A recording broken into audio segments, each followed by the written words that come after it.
예, 오늘코의 당잠사입니다. 당신이 잠든 사이 전해진 소식들 확인해 보시죠.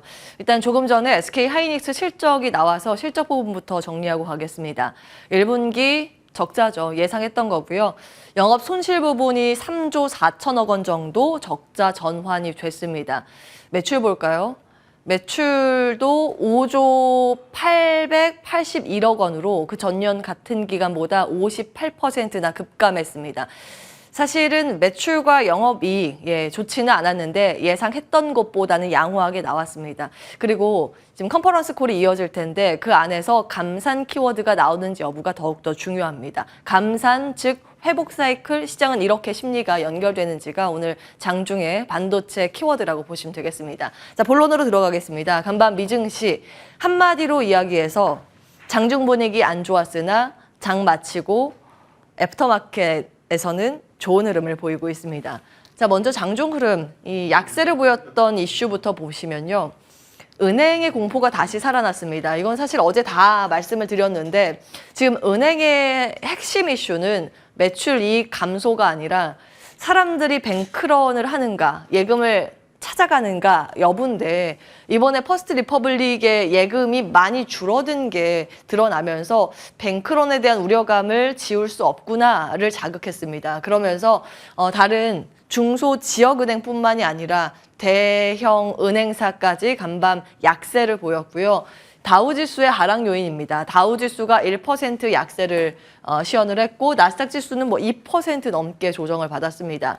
이 내용도 일정 정도 영향을 미쳤는데요. UPS 어닝 쇼크가 나왔습니다. 사실은 경기가 좋으면 물건들이 많이 돌아다니죠. 물류 배송이 늘어납니다. 그런데 경기가 좋지 않으면 소비자들이 지갑을 열지 않고 사지 않기 때문에 택배들도 줄어듭니다. 그래서 이 UPS는 경기 동향 풍향계라고 실적이 좋으면 일종의 경기가 좋다라고 인식이 되는데 이번에 배송, 운송 쪽의 실적이 급격하게 악화됐습니다. 시장은 경기 둔화 전조로 해석을 했고요.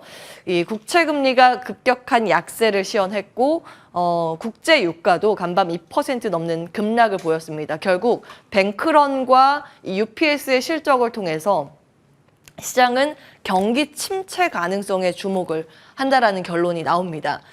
히트맵 보시면 대부분의 종목들이 다 밀렸습니다. 경기 민감 섹터, 성장 섹터 다 이제 조정을 받는 모습이었는데 한 두 포인트 정도만 상승을 했죠. 경기 방어주입니다. 음식료 쪽, 필수 소비재 쪽. 어제도 이제 코카콜라 말씀을 드렸지만 계속해서 음식료는 실적 발표하는 족족 서프라이즈입니다. 이 기간 동안 사실 그 가격을 인상했음에도 불구하고 더 많은 사람들의 소비가 나타났다라는 점, 펩시코와 맥도날드 실적을 통해서 이번에 또 확인을 했고요. 그리고 또 다른 경기 방어주인 제약 바이오 헬스케어도 상승세를 시현했습니다. 예, 그리고 이제 시간 외 거래에서는 이 분위기가 반전되고 있습니다. 빅테크가 이 은행의 우려감을 씻고 있는 상황인데요. 역시는 역시입니다. 마이크로소프트. 사실 실적 발표하는 족족 거의 예상을 웃도는 실적인데 이번에도 정말 좋았습니다. 그리고 사업 부문별로 거의 이제 특징 없이 전 사업부가 다 매출 성장을 보인 것이 특징적이었고요. 정규장에서는 2% 조정을 받더니 시간외 거래에서 8.5% 급등으로 전환이 되고 있습니다. 앞으로의 관전 포인트는 챗GPT겠죠. 챗GPT를 검색 서비스에 적용을 하고 소프트웨어 쪽도 적용을 하고 있습니다. 그래서 점유율을 확대시킬 수 있을지 여부가 앞으로의 포인트가 될 것 같고요. 구글은 사실 기대를 안 했죠. 그런데 아주 오랜만에 서프라이즈가 나왔습니다. 무려 5개 분기 만에 예상을 상회하는 실적이었고요. 바로 이어서 대규모 자사주 추가 매입을 발표했습니다. 주주 환원 정책을 발표하자 시간 외거래에서 반등세를 시현하고 있다는 점 눈에 띕니다. 사실 이제 마이크로소프트 쪽은 거의 대부분 사업이 좋았고 그 안에 이제 클라우드가 있잖아요. 그리고 여기에 구글 쪽도 보시면 클라우드 부분의 실적이 좋았다라는 게 눈에 띕니다. 사상 처음으로 이 부문이 흑자 전환에 성공했다는 점 영향을 시간 외거래에서 다른 종목에 미치고 있는 상황입니다. 그리고 텍사스 인스트루먼트도 실적 발표를 조금 전에 했습니다. 반도체 기업인데 1분기 걱정했는데 예상보다 수익이 좀 증가한 것으로 나타나면서 시간 외거래에서 마찬가지로 2% 상승권을 유지하고 있습니다. 다른 빅테크 기업들, 뭐 반도체 기업들 손잡고 올라가는 모습이 지금 나타나고 있고요. 비트코인 등의 암호화폐도 반등에 나서주고 있습니다. 나스닥 선물은 1% 넘는 강세고 클라우드 소프트웨어, AI 소프트웨어 관련 기업들의 강세, 그리고 여기와 연관돼 있는 반도체 칩 회사들이 긍정적인 흐름을 지금 보이고 있습니다. 테슬라도 반등 시도를 하고 있는 상황이고요. 앞서 보신 은행주 급격한 낙폭을 다 메우진 못했지만 5% 하락한 종목이라 그러면 한 1% 정도는 돌려 올라가고 있습니다. 이게 잘 안 되네요. 다음 보겠습니다. 예, 우리 국내 투자 아이디어로 연결을 해볼 텐데 일단 어제 시장 분위기 먼저 보시면 양시장의 약세 흐름이 좀 두드러졌습니다. 4거래일 연속 소나기가 내리는 듯한 모습, 장마를 맞이하는 그런 우리 시장의 분위기였습니다. 사실 이제 코스닥 지수는 연초 대비했을 때 34%가 올랐는데요. 그에 따른 차익 빌미를 찾는 듯한 움직임도 배제할 수 없는 그런 모습이었습니다. 어제 한 고점 대비 10%가량 이제 상승폭을 반납하면서 연초 대비 코스닥 지수는 23% 정도의 상승률을 유지하고 있습니다. 시장에 영향을 미친 건 어제 말씀드린 것처럼 CFD 계좌를 통해서 반대 매매가 출회됐을 가능성, 여기에 주목을 하는데 여기에 해당되는 종목뿐만이 아니라 문제는 빚내서 투자한 다른 종목들도 위험하지 않을까라는 이 경각심 확대로 번지면서 다른 종목들까지 이제 몰매를 맞는 분위기가 어제 나타났습니다. 참고로 말씀을 드리면 코스피의 신용잔고가 올 초 대비했을 때 약 1조 원 증가하는 사이에 코스닥 시장의 신용잔고는 3배 정도가 되죠. 약 3조 원 정도 급등한 것으로 나타나고 있습니다. 이 부분에 집중을 하면서 일단 어디에서 비투가 터질지 몰라 회피하고 보자라는 심리도 일정 정도 자리했을 가능성이 있고요. 이와 함께 우리 시장뿐만이 아니라 중화권 증시 쪽에서도 배터리주의 약세가 두드러졌습니다. 어제 리튬 테마가 약한 흐름을 보이면서 홍콩 항생지수가 장중엔 3% 넘게 조정을 받기도 했습니다. 우리 정부의 입장 발표도 좀 있었죠. 2차 전지 과열 지적하는 발언을 하면서 이제 하락의 추가 촉매 역할을 했다라는 분석도 있고요. 대만 쪽은 반도체 비중이 워낙 높죠. 대만 쪽에서도 차익 매물 출회로 반도체가 좀 크게 이탈을 하면서 대만 찌아취엔 지수가 아래로 내려가는 모습이었습니다. 반도체는 업황에 대한 부진 우려감입니다. 조금 전에 이제 SK 하이닉스 실적이 발표됐기 때문에 이후에 우리 시장은 지금 미증시가 반등을 하고 있는 이 선물 지수를 따라갈 것인가, SK 하이닉스에서 감산 키워드가 나오는지가 중요할 것 같습니다. 자, 어제 하한가 맞은 종목 다시 한번 좀 정리를 해보겠습니다. 24일에 하한가를 나타냈었던 종목이 우리는 증시의 총 8개였는데 이 중에서 추가적으로 6개 종목이 하한가에서 탈출하지 못했습니다. 어제 이제 말씀을 드렸지만 이들 공통점을 봤을 때 앞으로 거래량이 적어서 주가가 떨어질 때 받아줄 매물이 없는 이 유통 주식수가 적은 종목 유의가 필요하고 신용 기율 높은 종목들도 당분간은 역풍을 맞을 수 있기 때문에 주의가 필요하다는 점 말씀을 드렸습니다. 그리고 이들 종목 외에도 또 체크 포인트로 이 세부 내용을 좀 체크를 해보셔야 될 텐데 어제 하한가를 탈출한 종목 2종목의 비밀은 무엇인가 좀 정리를 해봤습니다. 삼천리 같은 경우에는 탈출을 못했죠. 신용 잔량이 43만 주가 되는데 어제 거래량이 3만 6천 주밖에 되지 않습니다. 그런데 하림지주 같은 경우에는 신용 잔량이 850만 주가 되는데 어제 거래량이 이걸 2배 정도 웃도는 1,500만 주가 됐습니다. 한 바퀴 다 돌고도 남은 그런 그 물량이었죠. 신용 물량 회전이 굉장히 빠르게 나타났던 종목들은 일단은 연속 하한가를 탈출하는 모습이었습니다. 그런데 아직 6개 종목이 탈출하지 못했기 때문에 오늘의 약세는 좀 불가피할 것으로 예측이 되고 있고요. 반대매매 일정표입니다. 작년에 CFD 계좌 문제가 됐을 때 그때 일정표 체크해드렸는데 보통 9시 시가 반대 매매가 나오고 10시 정도에 CFD 반대 매매가 나옵니다. 오후 2시에 스탁록 반대 매매인데 오후 3시에 그 다음 거래일에 대한 우려감, 회피용 매매가 나오게 됩니다. 만약에 오전장 분위기가 괜찮다고 하면 이 회피용 매물이 나오지 않을 가능성이 있는 거죠. 그래서 시간 변동성 어떻게 나오는지 감안하고 보셔야겠고요.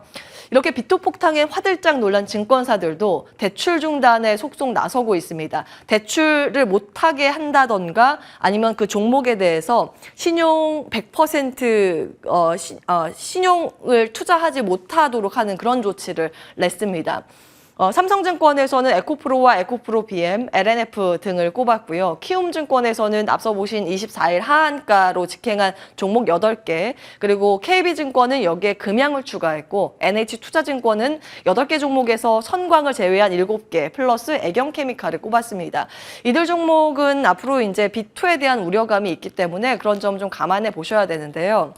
다음 보겠습니다. 신용대출과 관련한, 다음 화면 보겠습니다. 신용대출과 관련해서 비율이 높은 기업은 일단 당분간은 유의가 필요해 보입니다. 코스피 상위 10개 종목과 코스닥 시장의 상위 10개 종목이 나와 있고요. 이미 이제 하한가로 직행한 종목이 네모 박스권에 들어가 있습니다. 사실 이들 종목은 시가총액이 적고 거래량이 좀 적은 종목들이 많은 편인데 앞서서 대출 중단을 결정한 삼성증권의 종목들은 여기에 포함이 되지 않고 있지만 일단은 2차 전지와 관련해서 단기간 급등한 종목에 대해서 좀 경계감을 갖자라는 취지로 한 것 같습니다. 그렇기 때문에 투자 심리 여부 계속 좀 체크를 해보셔야겠고요.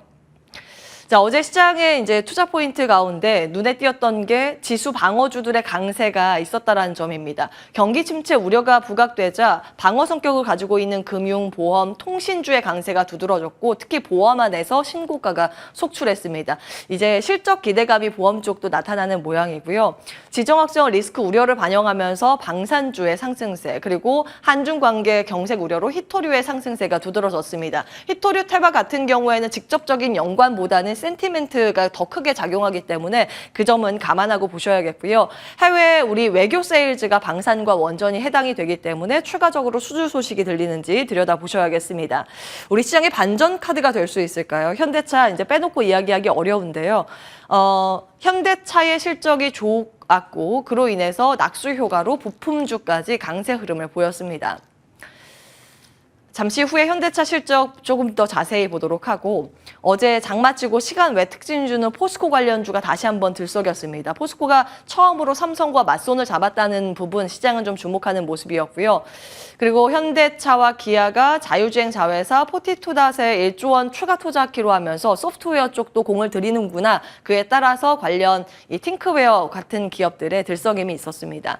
그리고 이건 반도체 쪽인데 소재 반도체 기업과 공급 계약 소식이 맺어졌다는 부분이 부각되면서 오픈엣지 테크놀로지도 좀 주목을 받았는데 이렇게 개별 종목, 개별 이슈가 있는 종목 위주의 강세가 어제 나타났다고 좀 보셔야겠습니다. 현대차 보겠습니다. 삼성전자보다 이번에 돈을 더 많이 벌었습니다. 처음으로 현대차가 삼성전자를 추월한 실적이었는데요. 특히 이익, 역대 최고 분기 이익을 기록했습니다. 전년 같은 기간보다 86%나 급증했고 영업이익률이 9.5%. 차 팔아서 10% 가까이 이익 남기기가 쉽지 않잖아요. 이번에 정말 돈을 잘 번 것으로 나타났습니다. 특히 영업이익 기준으로 봤을 때는 이번에 테슬라도 추월했습니다. 호실적에 대한 배경은 크게 두 가지인데 환율 효과 있었죠. 사실 이건 예상을 했던 부분인데 의외로 환율 효과보다 믹스 개선의 이 폭이 훨씬 더 컸다라는 게 좀 시장에서 주목을 크게 받았습니다. 믹스 개선이라 그러면 비싼 차 많이 팔았다는 거고요. 그리고 이제 이익 증가 중에서 물량, 차량 판매 물량 자체도 굉장히 컸다라는 걸 확인해 보실 수 있습니다. 사실은 이제 성장 기업 같은 경우에는 멀티플이나 성장 속도에 주목을 하겠지만 이렇게 성숙 산업 같은 경우에는 주주 환원이 굉장히 중요합니다. 그걸 잘하는 국가가 미국인데 우리나라에서도 좀 많이 나와주기를 바랍니다. 현대차가 이번에 화끈한 주주 환원 정책을 같이 발표하면서 시장에서 주목을 크게 받고 있고요. 상반기, 하반기 배당 주던 걸 분기마다 연 4차례까지 배당을 주겠다고 하고 금액 자체도 크게 올리겠다라는 그런 내용입니다. 다음 보겠습니다. 그와 같이 따라 붙는 쪽이 부품사입니다. 사실은 이익 방어 측면에서는 완성차보다 부품사가 그렇게 크지는 않습니다. 조금 떨어지는 측면이 있겠지만 일단 센티멘트 측면에서 완성차가 실적을 내고 있기 때문에 역시 시장이 흔들릴 땐 숫자가 시장에서 큰 버팀목이 되는구나를 증명했기 때문에 같이 주목을 받을 가능성이 있습니다. 주요 6개사 1분기 실적 추정치가 나와 있는데요. 보시면 이 괄호 안에가 전년 동기 대비 증가율입니다. 현대모비스가 40% 증가 예상이 되고 있고요.